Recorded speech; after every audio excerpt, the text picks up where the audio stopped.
देश के बाहर के दुश्मनों से तो आर्मी अपनी लाइफ सेक्रीफाइस करके, परिवार को छोड़ करके, बहुत कठिनाइयों का सामना करते हुए भी हमें बचाती है।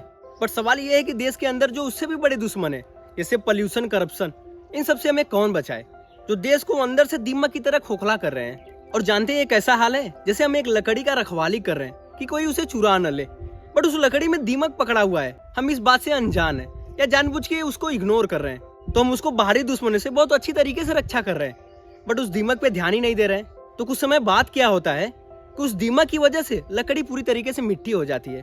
तो हमारे बाहरी दुश्मनों से रक्षा करने का भी कोई मतलब नहीं निकलता है। और यही हाल हर देश के साथ होता है, यानी हमें बाहरी दुश्मनों के साथ साथ देश के अंदर के भी जो दुश्मन है उससे भी अपने देश को बचाना होता है, जैसे पॉल्यूशन, करप्शन। और अगर समय रहते देश के अंदर के दुश्मनों से भी देश को नहीं बचाया गया तो ये भी देश को धीरे धीरे अंदर से खोखला करती है।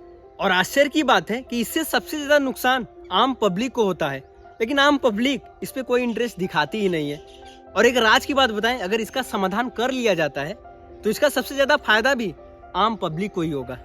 और रही बात कि इससे हमें कौन बचाएगा, तो हम खुद हैं, क्योंकि हमारे प्रयास के बिना ये हो ही नहीं सकता।